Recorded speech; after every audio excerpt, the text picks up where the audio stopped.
It's the Arch Advocate podcast, and I advocate for truth. Oh boy, I'm probably going to lose a lot of listeners today. Hey, listen, if I lose your listenership today, it was nice knowing you. Thanks for the numbers, possibly thanks for the money. But we're going to listen. The truth, man. There's a reason why we have sayings like the truth hurts, I tell people, like, listen, I'm a follower of Jesus, and Jesus said, I am the truth, right? And it's very difficult to follow the truth because it's usually painful. It's usually something that's going to rub against you the wrong way, right? And when you find the truth, it's most times it's going to be contrary to what you want, to what you want to believe, to what you want to understand. And listen, it's hard. It's hard. I make a lot of examples. I tell a lot of stories because it's like, you have to conceptualize it. Well, maybe not you, but I have to conceptualize it as like one big story. Like I've told you guys the story of, when scientists discovered, this is, hundreds of years ago, when scientists discovered that, if you drop two objects, of the same shape, whatever, differing weights, but having the same aerodynamic properties. If you drop two different objects of varying weights or whatever at the same time, from the same height, they will both land at the same time, right?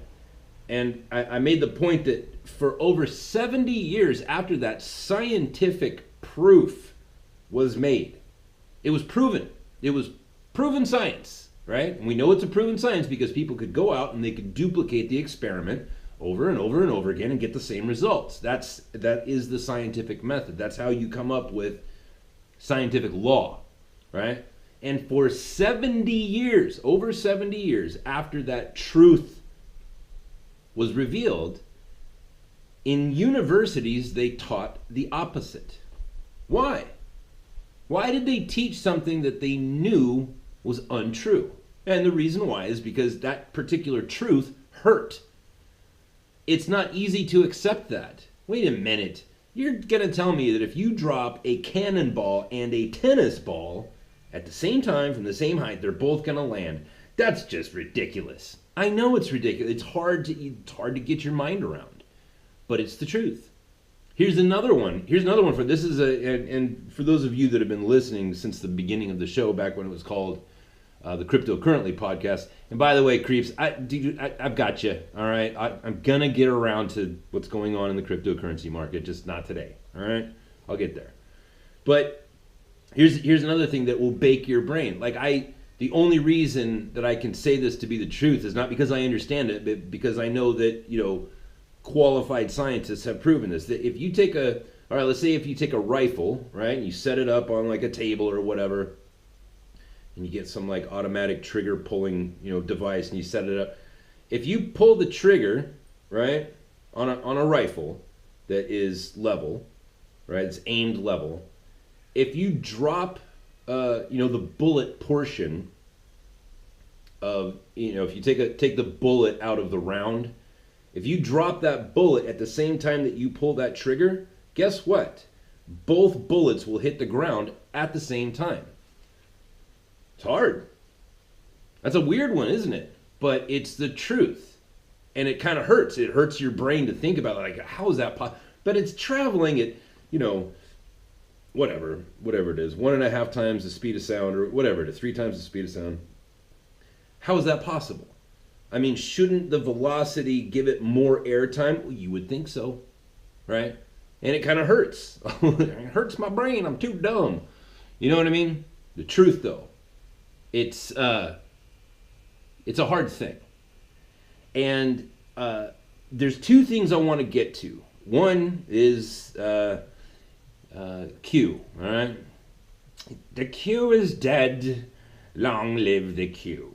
All right, and we're gonna get into that. But first, we're going to talk about that New York Republican congressman who just got charged with insider trading. Now, as my devotees, as the crypto creeps, right, the originals, the OGs, like you guys know, this is in my wheelhouse. And so we're going to talk about that first and how that applies to the pursuit of truth and what that means to us and what we can gather from this, right? So we're going to get into that. But first, breaking news. Pete Dobson has a website. It's called archadvocate.com. Archadvocate.com. Arch-advocate.com. I want you to join me on Twitter. And you go onto my website, you go down to the very bottom, there's all my social media links. Come on to my Twitter page and hit follow, right? I'm no messiah. I'm not thinking that you're actually following me, but I would appreciate it if you and I could talk. Also, if you're so inclined, there is another social media outlet called Telegram. And Telegram, it's like a live chat page, right? And on my page, I've got a bunch of people, and we all talk about stuff, mostly cryptocurrencies, but a lot of times we talk about other stuff, like what's going on in politics, and sometimes we even talk about what it's like to be a dad, you know what I mean, or whatever. We're friends. And I would appreciate it if you would come into this Telegram group and hang out with us. The thing about Telegram is that it's not as easy to set up as Twitter or Facebook. It's a little bit more difficult, but, I like it. I think you will too. Follow me on Facebook. We've got a lot of ghost creeps like Edgar Bevins.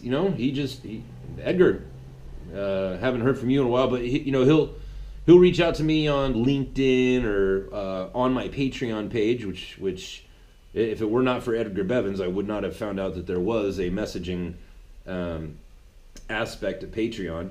But like, hey, if you don't want to have Twitter and Facebook, I get it. I don't want to have them either. It drives me nuts, but it's like, I've got a podcast. I need to stay in contact with people. Plus, I'm addicted. I've got the social media addiction. Come join us, all right? Come join the conversation. And if you have an argument in particular, come bring it to us. Let's work this. Come now. Let's reason together.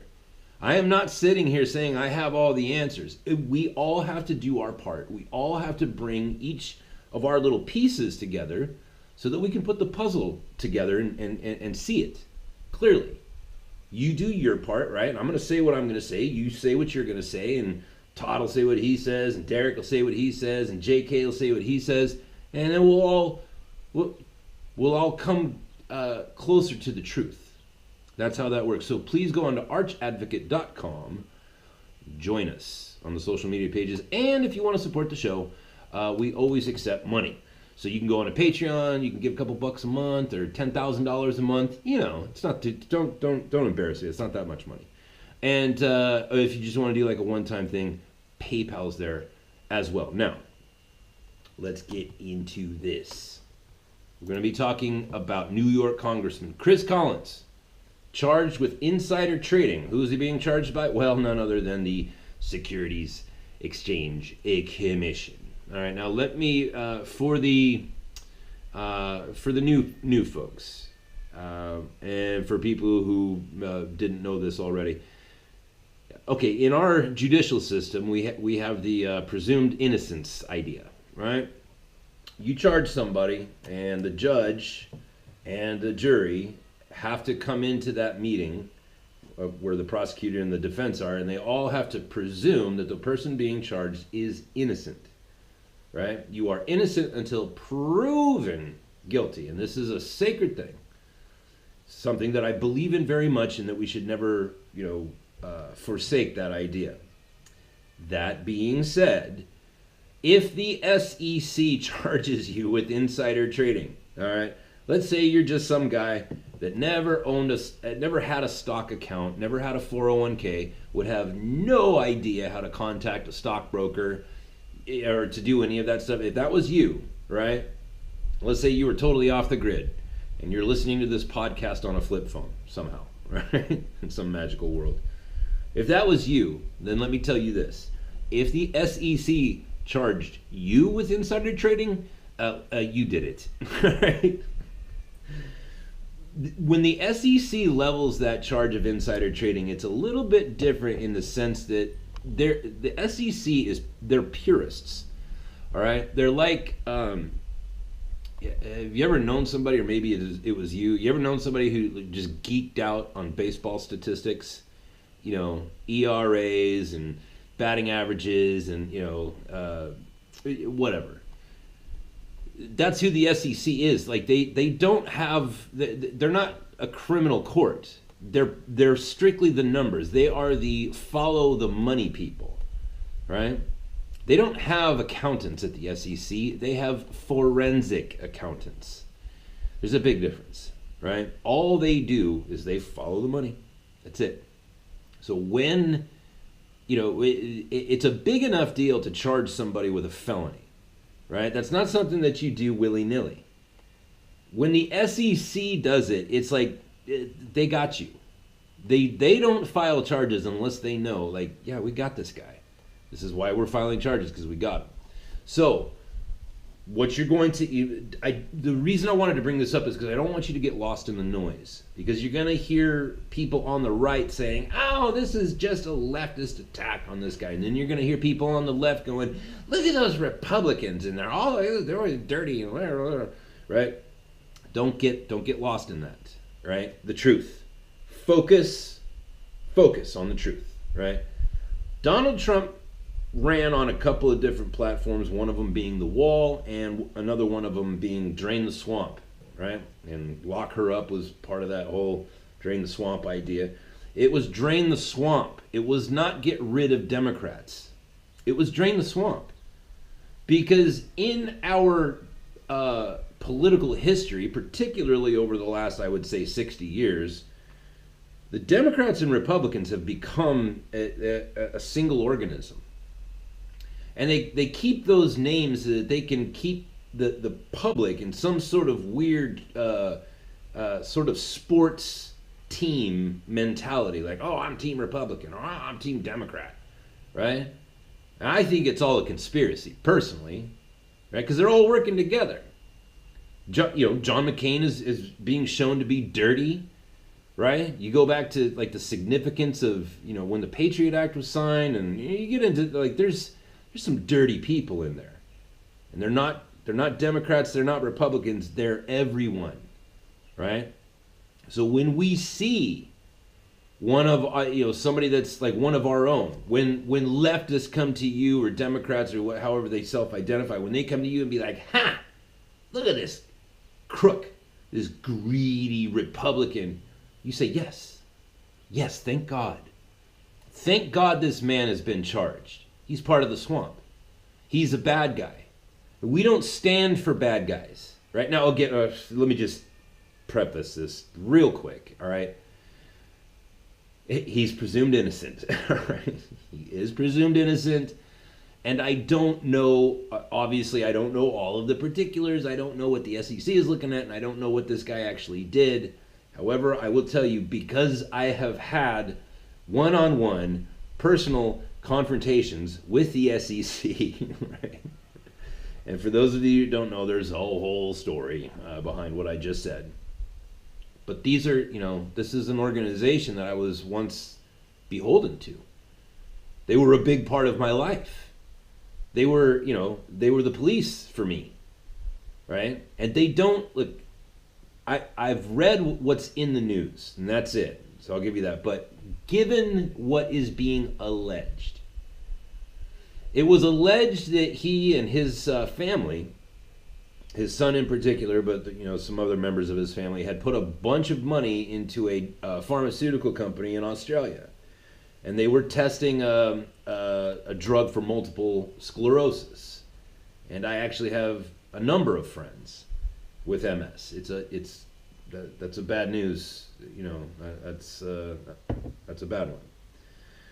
But evidently he was at a baseball game last year when he got a phone call from that company, and they said, hey, our trial, our do or die, make it or break it trial that we had on this drug, it failed. It's a no-go, right? Now he and his family had millions of dollars in this particular drug. And you have to ask, first of all, like, how did a public servant acquire millions of dollars to just have in one single project, right? This is another big problem with politics. These people have way too much money for what they get paid. You know what I mean? He called up his son and the rest of his family and said, listen, we need to dump this stock before this news gets out to the public. That's against the law for a reason, right? Protecting yourself from loss or putting yourself in a position to gain on knowledge that is not public, that's against the law, and for good reason, right? If you make money in the stock market, somebody else lost that money, and that money transferred from that person to you. If you lose money in the stock market, it goes to somebody. There's somebody on the other end of it, and that's why we have these rules. It has to be fair. You cannot have an unfair advantage. And then you can't lie about it, right? Remember Martha Stewart? Remember she went to jail for insider trading? Actually, no, she didn't. Right? Remember that? Martha Stewart. She makes sheets that she sells at Kmart. She went to jail. She didn't go to jail for insider trading. She went to jail for lying about insider trading. Right? You're not allowed to lie. Lying is actually against the law in this country. Well, not the country I'm in, but the United States. So when we see this guy, Chris Collins, right? Not the famous former Bengals quarterback, but Chris Collins was the wide receiver for the Minnesota Vikings. Not him. When we see this guy go down for this, as a Republican, we have to say to ourselves and to everybody else, and particularly to the leftists who come with us and want to try to rub this in our face, we have to look at them and say, no good. We don't want bad people either. We don't want bad actors either. We're sick of this. This is the whole reason that an outsider became president of the United States, because we were sick. We're sick of this. There's no insider trading. There's no enriching your life because of your position, which, by the way, in politics, that somehow is not illegal. These presidents and these senators and these congresspeople, like they make policy that enriches themselves. And how it is that we have these beautiful rules in the SEC for that exact same concept. We don't have that for our politicians. It's nuts. It's a deviation from the truth. And this thing right now, I'm happy about. I'm obviously not happy that people are out there committing crimes. I'm not happy that this man's life is about to be completely destroyed, and his son's lives, and probably his grandchildren's life. I'm not happy to see destruction, but I'm happy to see truth. Hi, truth. Good to see you. The ugly truth. Hi, truth. Good to see you. You're looking as horrific as ever. The horrible truth, right? That our people are also in there doing evil, and so we got to get rid of them and say, you are no longer our people. The same thing is true for like the Catholic Church, right?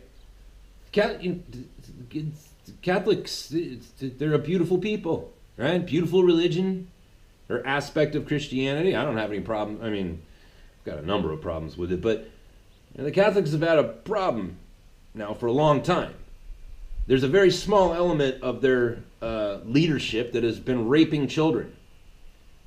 And because of the office of the Pope refusing to punish those who are demonic and allow their demonic side to victimize children, because of the Pope's, and all three of them too, by the way, what's the guy's name right now?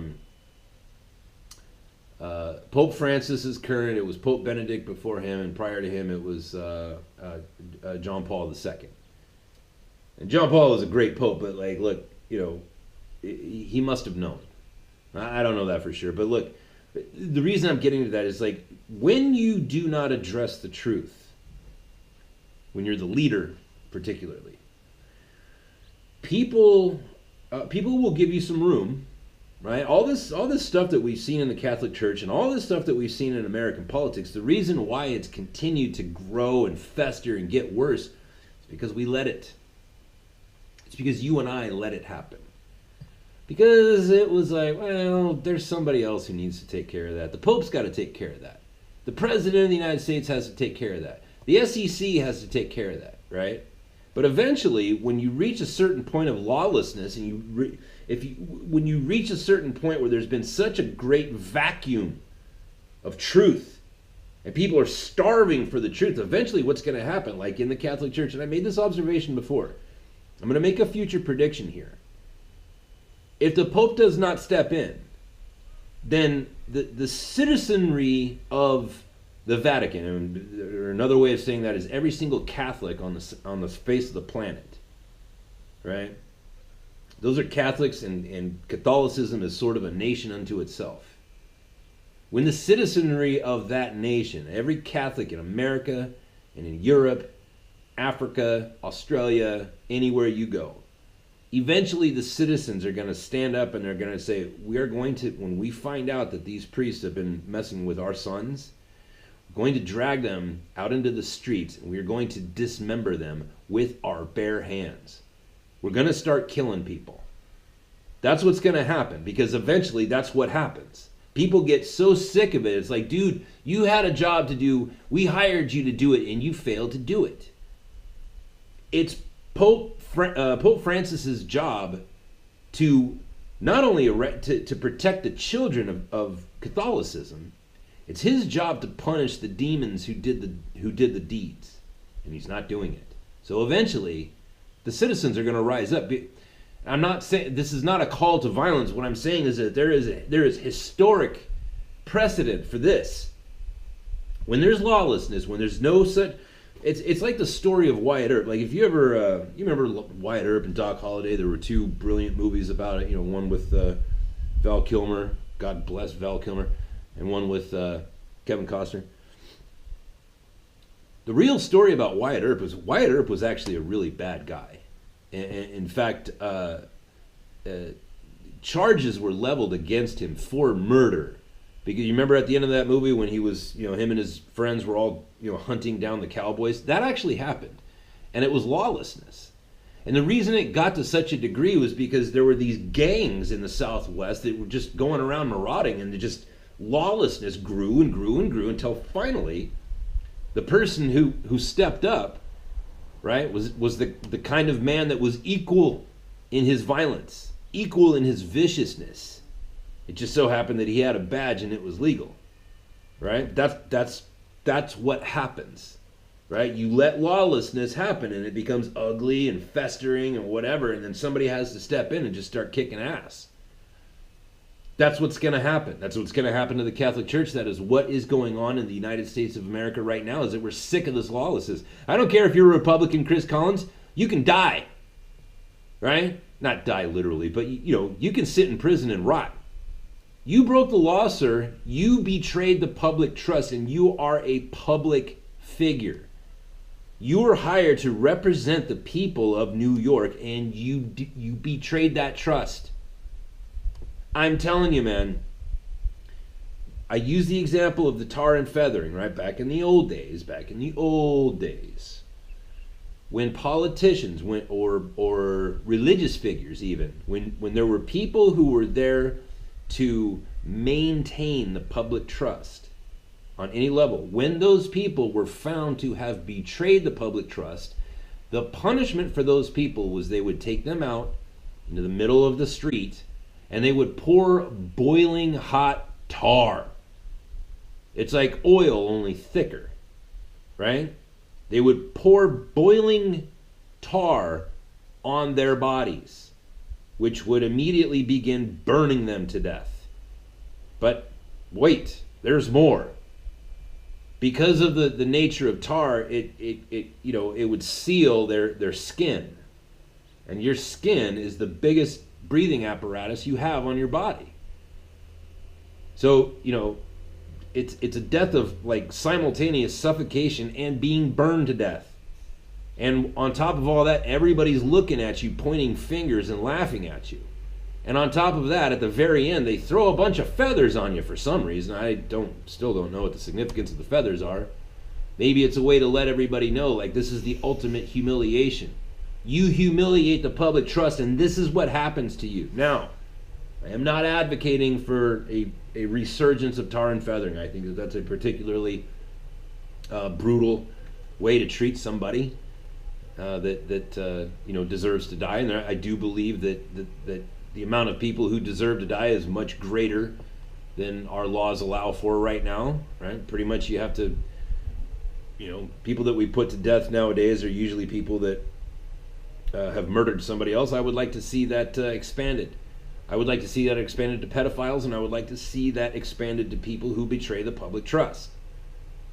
There's a reason why we have these standards for these people and we give them so much power, is because they represent the trust of the people. And when you betray that, when you use your position to get a leg up, to better your financial situation and the financial situation of your family, you've betrayed the public trust, and I hope that you get put to death. Not because I hate you, but because I need to know that the public can see. Like, if you are maintaining the public trust, you better be on your P's and Q's, mister, or else we're going to come kill you. Legally. Like, by law. I'm talking about law, people, not lawlessness. I'm not calling for vigilantism. But this is important in this sense that the swamp is being drained as promised. And I want to see more of this. I don't care if they wear that R next to their name or the D next to their name. I don't care. Have you been screwing the American people? Then out you go. And off to jail with you. And preferably to the, to the gallows with you. I hope, if this guy is found guilty, I would be relieved if people started, if the judicial system, not us the public, but if the judicial system reinstated public hangings. I would be a big fan of that. Because I'm sick of seeing this. I'm sick of it. I'm sick of these politicians using their position to enrich themselves. Back in the day, there was no money in being a congressman or a senator, right? Did you know that state legislators, there's only 2 states in the union that actually pay their legislators. One of them's California, and the other one it's either Rhode Island or New Hampshire. It's like a little tiny state. The rest of the state legislators in the United States, they all work for free. They are public servants. You know what I'm saying? These people it has to stop. The madness has to stop. I don't care if you're a Republican, sir. You can burn in hell for all I care. The truth. I just want the truth.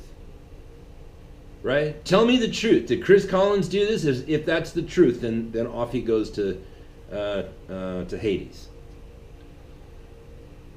We are in a time right now where you are being required to slam your fist on the table and demand the truth, whatever it looks like. No matter how uncomfortable it makes you, no matter how hard it goes against what you believe, right? If it's the truth, then you have to embrace it and love it, right? The truth is here to protect you. The truth is your friend, right? The truth is it's like, an adversary that's there to make you stronger, like going to the gym, you know what I mean? Those weights are your friend. They're never going to make you feel good, but they're going to make you better, That's what the truth is. It's heavy, it's cumbersome, it's very uncomfortable, it's ugly, but it's there to make you better, and so therefore you have to love it. Right? You shoot a bullet and drop a bullet at the same time. They both hit the ground at the same time. Baffling, but it's the truth. And so you have to embrace it. There are corrupt politicians that are representing you. Republican, registered independent, whoever you may be. There are corrupt politicians representing you. And when the truth is known about these people like John McCain, right, who I believe is a traitor, when the truth is made about Hillary Clinton, you have to see those two people as being the same. They're of the same ilk. When we see the truth about somebody that gets hit on our side, we have to embrace that truth and say, thank you, truth. I just want the truth. I don't want to be right. I don't want to feel superior. I just want the truth. Just tell me the truth, and I'll go along with it. Now, that being said, right, and I wanted to go on that whole rant about Chris Collins, not because I care about Chris Collins, not because I have the respect that I do for the SEC, or to talk about the inner workings of our legal system, or even the concept like I just pontificated on for a long time about the corruption in our system. That's not the point of everything I just said. The point is the truth. The truth. You have to have the truth. Now moving on. Q. Now, I have been keeping my eye on this QAnon phenomenon that I've only been made aware of, I would say, in the past year. I know that there's probably some of you guys like Ian, Bad Wolf, like he's probably been on the case a lot longer than me. Sorry, I'm taking a little sippy there of coffee. Now again, before I get into this thing with Q, I want to tell you again, this is about the truth and what are you going to do? What are you going to side with? Are you going to side with what you want to believe, or are you going to side with the truth? Right? There is an aspect to humanity where people can be led to believe just about anything, right? It's bizarre too, like like the Jehovah's Witnesses, right? Those people that come knocking on your door and waking you up on Saturday morning. Excuse me, would you like to hear the good news? No. Jehovah's Witnesses, the J-Dubs, they were started in the 1800s. And I'm not going to look this up, so I'm just going to kind of spitball some of these facts. The Jehovah's Witness started because this one dude stood up and he said, hey, listen, I've got it all figured out. I know when Jesus is coming back. And it's only going to be 144,000 people that he takes. So if you want to be raptured, right, at the second coming of Jesus Christ, you have to become part of the Jehovah's Witness belief system. And then once we get to 144,000, that's going to be at exactly the same time when Jesus, on the day that Jesus is coming back in the 1800s. It was like 1890 something. I can't remember, but it was a long ass time ago, right? So, whole bunch of people became very religious, religiously fervorous. Is that a word? Fervorous. They became devout to the Jehovah's Witness cause, and then that date came and went, and there was no second coming of Christ. And so that guy that was in charge of everything, he said, oh, wait a minute, good news everybody, something, something, something, and Jesus is actually going to come back on this date. And then that date came and went and nothing happened. You would think that those people back then would have looked at that and said, okay, well, here's the facts. This guy predicted something was going to happen, and then it did not happen. Therefore, this guy is full of shit. Right? You would think that's what would happen. There were some people that did, but the Jehovah's Witnesses have millions of people. Millions. Right? Even though they know their own history, they know that the guy who started it all was a liar. He was a false prophet. Right? When you say that something is going to happen in the future and it doesn't, right? I'm telling you, man, this is going to happen. And if that doesn't happen, then you're a false prophet on that topic, and you are no longer qualified to talk about that topic. Right? That's how that works. So that's the point of false prophecy. That's why, as a commodity trader, we had laws about false prophecy. You cannot tell your clients, like, oh, listen, this is guaranteed, man. This is a chip shot. It's easy money. You can't use, like, you cannot actually say that phrase, chip shot, as a commodity trader to a client. You're not allowed to say that. You'd lose your licenses and probably go to jail. You can't say those things. You can say things like, well, if I'm right, and I very well could be wrong, but matter of fact, mathematically, I probably will be wrong. But if I'm right, here, and here. All right? false prophecy is a big deal, because whether you're a religious person or not, you're still going to be affected by false prophecy. Al Gore getting on stage and making $500 million by going around telling people that the sky was going to fall in the summer of, what was it, 2013 or 2014. He made a prediction and it did not come true. False prophet. Now, Al Gore, I'm sure, is qualified to talk on a great deal of a great many subjects. But now, climate science is off the table for him. You made a prediction, it did not come true, therefore you may not talk on this topic anymore. You, sir, are a false prophet. If you want to talk about political science, I'll listen to you. You were the Vice President of the United States, for crying out loud. You were the President of the Senate. If you want to talk about politics, if you want to instruct me on how the political system works, I'm all ears, brother. You want to talk about climate? I'm done. We're done here. You lied. You made a prediction, it didn't come true, you're out. That's how that works. And I have a nose for this because I've seen it my whole life. My whole life. I've been going to church since I was 2, and I can remember most of it. I can remember being like 3 or 4 years old and falling asleep in my mother's lap, wrapped up in this sweater that she used to have. Like, I remember being a baby in church. Not like a baby, but, little kid. I can remember a lot of it. And I remember in the 80s, there was this guy who is still a preacher to this day. His name is Mike McIntosh, and he owns Horizon Church in San Diego. It's a huge organization that makes millions and millions of dollars every year. He's rich. He's getting paid, son. He's getting that Christian money. Yo. Which is another reason I've always feared going into the ministry. It's like, I just don't want to end up like him. Right? Mike McIntosh, I grew up in his church, and another guy they were co-pastors. His name was Ray Bentley, who now owns the Maranatha Church in San Diego. But back in the 70s, they were a part of the same church in a town in San Diego called North Park, and they had this huge theater that they had bought, and that's where church was.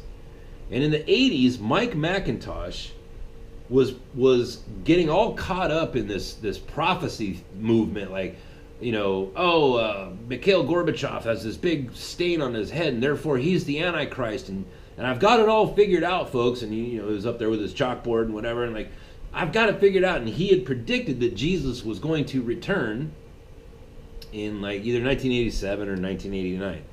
And I remember being a little kid. I was probably, 10 years old or whatever, 8 to 10 years old, and I remember like, dude, I've read the book of Revelations. Like, my mom taught me how to read with the King James Bible, right? I've read this book already. And the book says nobody knows when the second coming is going to be, and anybody who says they do is a liar. Jesus Christ himself said, when he was asked, when are you coming back? He said, I don't know. Only the Father knows that. Right? Put that in your pipe and smoke it. So here comes Mike McIntosh, and he's like, oh, I know when Jesus is coming back. I was like, false, false. And looking around going, is anybody? Nobody? Nobody. Nobody has anything to say about it. This guy's saying things that are forbidden in our scriptures to say. And then it didn't come true. And then you would think that his ministry would have been destroyed. No, quite the contrary. His ministry to this day is bigger than it's ever been. It's multi-million dollar. They have many different campuses, many different offshoots of that same ministry. It's massive. How does this happen? How does this happen? What is it in the human genome? What is it that's in our DNA that allows that to happen? You know what I mean? I've made the observation before. There is in the United States, right? Not the whole world. Actually, in the rest of the world it's much worse. But in the United States, easily 10% of our population has a lower IQ than the smartest monkey that we've ever tested. That's a fact. There are people that are in our society that have a lower IQ, and it's like 82, I think, or something, the IQ number being 82. There has been an ape that knew sign language, right? Knew how to speak and communicate with humans. that monkey had a higher IQ than wholly 10% of our population. That's a big effing problem. That's a lot of people. It's a lot of people. There's 340 million people in the United States. That's 34 million people that are dumber than a monkey, right? And they come in all shapes and sizes and colors and beliefs and blah, blah, blah, blah. So if there's 10% of those people, what percentage of the population is so dumb that they would continue to be a Jehovah's Witness, or to continue listening to Mike McIntosh or all these other like self-proclaimed prophets? I don't know, but it's a lot. And those people are functioning. Like, they're people who go to work and have good jobs that pay a lot of money. Like, they're smart people, but for some reason in this one area, they just go all retard. I don't know how that happens. I don't know how that happens. I don't know why I have, like, it must be my super sniffer, man. I just have a nose for bullshit, and when I see it, it's like, okay, you're done. Out, out.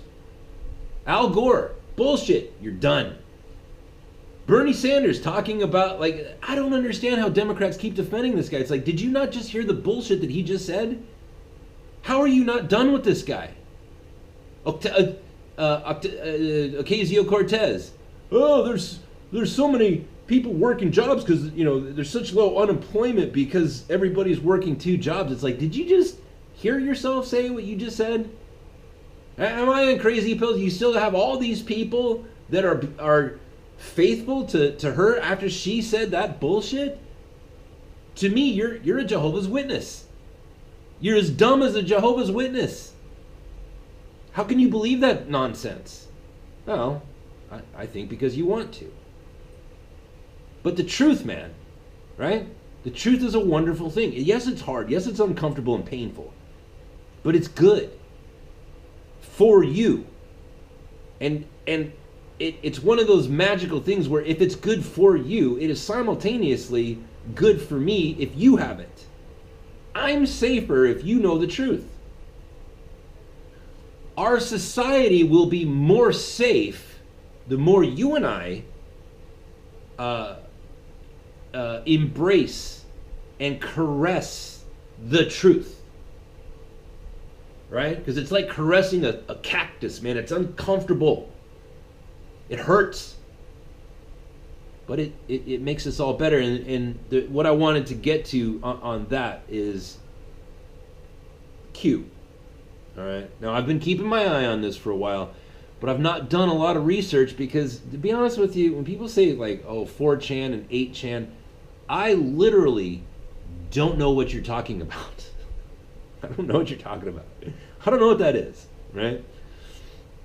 Now it's like Reddit, only different. Now it's like Telegram, only different. All right. Now, there is a former intelligence officer. In fact, I don't know what he does nowadays, but his name is Jack Posobiec. Posobiec. Hey, Jack, why don't you change your last name, man? Why don't you change it to Smith so that the rest of us can pronounce it? Good dude. And I'm going to reach out to him and get him on the show. But he just did a complete breakdown. Did a half-an-hour show and posted it on Twitter, like a half-an-hour video, going through all of the predictions of Q, right, over the last, I think, year. And it turns out that all of these predictions were wrong, and that there was fraudulent. And you can watch it yourself. I'll put it on the top of mine. You watch it. But these people who represent themselves as being the Q have been lying to you. They've been reporting false information. They've been putting false pictures of the signature of Donald Trump acknowledging Q, and pictures of Air Force One, claiming that they were on Air Force One when it was clear that that picture was taken during the Obama administration. That's lying. And it's lying in such a way that whoever is behind Q is trying to appeal to that side of us that is the religious fervor side of us, the part of us that wants to believe that Jesus is coming back in 1891 or whatever, and that this guy, right, he knows. And as long as we do what he tells us to do, we get to go home and be with Jesus. Because he sees it all, man. Or Jesus is coming back in 1989 and Mike McIntosh is the guy who knows we better listen to Mike McIntosh because we all want to go home to Jesus. There's a part of us, there's a part of the human experience that wants to be right.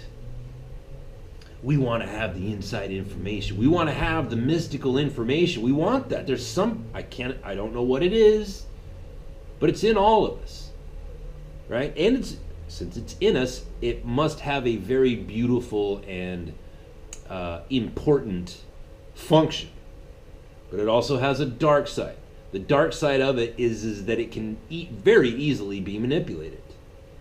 We have an organization that represents themselves as Q who have proven to be false prophets.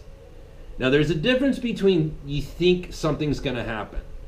Like I can tell, I've said this many times before, I believe that there is going to continue to be bloodshed in America because of these identity politics going on. I certainly hope that there isn't, but given the history of mankind, it would certainly suggest like, yeah, this is probably what's in our future. That's different than saying, oh, tomorrow, right, Friday at 2 p.m., Jeff Sessions is going to release a thingamabob, and this is going to be the effect, and then Hillary Clinton is going to get arrested.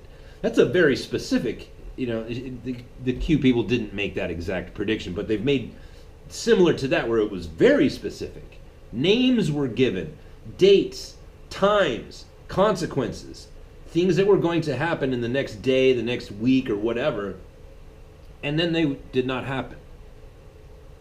Now, we can all approach that with a little social grace and say, okay, well, maybe something happened, right? Maybe the fact that you put it out there changed the course of history because other people saw it and they adjusted what they were going to do. Okay, all right, I'll give you that, right?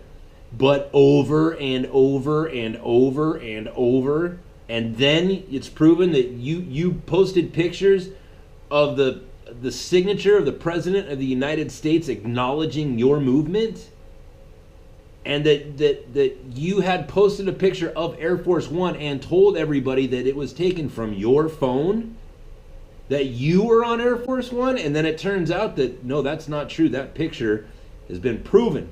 That picture was taken during the Obama administration. You're lying. Why are you lying? Why would you do that? And the answer is very clear. T-shirt sales, right? Power. Having an audience, right? I sit here, I work every day to try to build my audience, right? I need a bigger audience. I need 2,000 people per show minimum. And I am drastically less than that right now, right? But I work faithfully every day, 5 days a week. Hold on a second, I have to sneeze. I work every day to build my audience. That's what I want. That's what anybody who is a content creator, that's what they want. They want a bigger audience. We all want to be where Adam Carolla and Joe Rogan are. That's where we want to be. Millions of people. We all want to be where PewDiePie is. Right? I've got a few hundred people. Joe Rogan has a few million. Right? I want a bigger audience. So I understand that desire to want to have a bigger audience, and that's what these QAnon people are doing. They're appealing to the side of us that recognizes patterns and that comes up with theories. They're appealing to that side of what's in all of us to manipulate people for their own gain, so that they can have that feeling of prestige, that feeling of power, that, ooh, people listen to me, right? People buy my t-shirts and therefore I get money, right? I don't have any problem with people gaining in power. I don't have any problem with people making lots of money. Don't be a liar. Do not walk in the darkness. This video by Jack Posobiec, and it's Posobiec. I'm gonna go with Polish on that. And he's a patriot, right? He has served his country for many years in very interesting ways. You need to watch this video. You need to watch this video. He points it out. And Jack, thank you so much for taking all that time. And I love this country too. The reason I'm talking today about the death of Q is because I love this country, and I don't like to see it when people are lying to other people to manipulate them out of their money. These are not the times for that, people. You people that are behind Q, you people at the Great Awakening on Reddit, boy, you fucking people.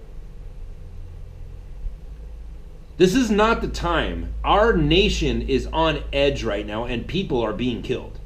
People are being shot up at softball games, hit in the head with bike locks. Old people are being attacked in their wheelchairs by a bunch of green-haired soy children. People are running their cars into crowds of people. People are dying right now, and this divisiveness in the United States is deadly. More people are going to die. And when you sit there and you manipulate the faith of people for your own gain, for your own power, and for financial gain, you, sir, are a demon, and you're going to get it. Demons are weak.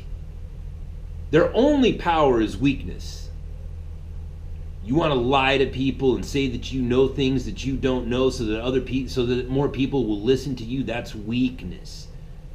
You're slimy, and you're doing it for demonic reasons, for selfish reasons. You're only enriching yourselves, and you're doing it at the worst possible time. So to my listeners, keep your eye on Q, right? But don't buy it. You watch the things that they say. You trust, but verify. Right? If you're listening to Q, if that's your thing, trust. All right, maybe they're telling the truth, but verify. And do not perpetuate the spreading of bullshit until you have verified it. And when people make predictions about something that's going to happen in the future that is specific, when it does not come to pass, you know, okay, false prophet. You cannot say that the polar ice caps are going to melt and New York is going to drown and all the polar bears are going to die by 2014. You can't say that out loud unless you know for a fact that it's true. And when you do and it does not come to pass, you are a false prophet.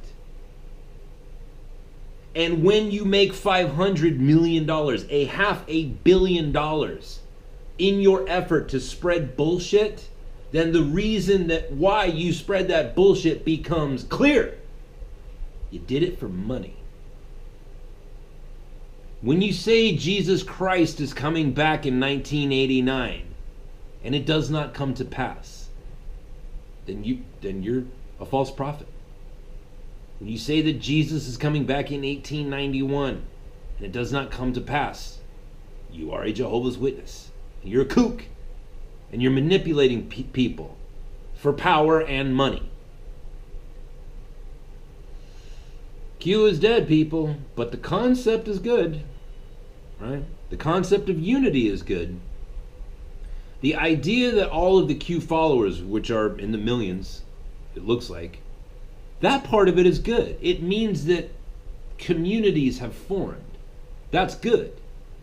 Those communities, their primary interest is keeping an eye on politicians, what's going on Capitol Hill and all that other stuff. That part is good. If you are part of the Q community, good. Don't be ashamed, right? Yeah, you got hoodwinked. But keep in the community. And don't be afraid to ask people when people say, oh, did you hear Q's saying that Jeff Sessions is sitting on top of 20,000 indictments? Okay. Don't be shy to ask people, like, when is this going to happen?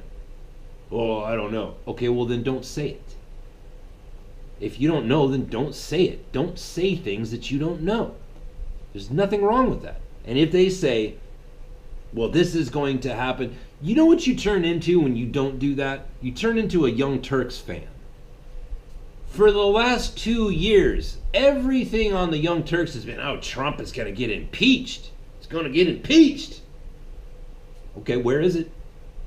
and you ask them, you go to them now that we're almost 2 years into it, and almost, what is it, a year and a half into the Mueller investigation, you ask them, what's he going to get impeached for? And they'll say stupid things like, oh, well, it took 2 years to bring Nixon down. Oh, we're only at a year and a half mark. Okay. All right. Then we're done. We've got nothing left to talk about. Right? If you're going to leave the table of reason, then I guess we're just done here, and see you later. Good luck with that. If you're part of the Q community, keep wearing your shirts, right? Keep faithful to the original cause of, we want to keep our eye on what's going on in our government. We want to drain the swamp. I don't give a damn if you wear the Republican symbol. If you're committing crimes, you go down. Right? That part of the community, stick with that. Don't let that die. And if that symbol of the letter Q is your way of communicating to other people, so be it. Great. But if you're reading 4chan or 8chan or whatever Chan, Charlie Chan, whatever, Ching Chang Chong, if you're reading that and you're looking at future predictions and then it doesn't come true, then turn that station off. Turn that station off. Don't read that stuff anymore. It's false prophecy. Right? So, that's what I'm saying. Like, Q is dead, but long live the Q. Let it live out. But don't listen to false prophets. So Jack Posobiec, thank you so much for that video. I'm going to put that as a pinned tweet on my Twitter if you want to read it. Thank you so much. And Jack, I will be reaching out to you, but I hope you listen to this podcast. That's it for today, folks. If you want to support the show, it's at archadvocate.com, arch-advocate.com. I advocate for truth. Truth shall set you free.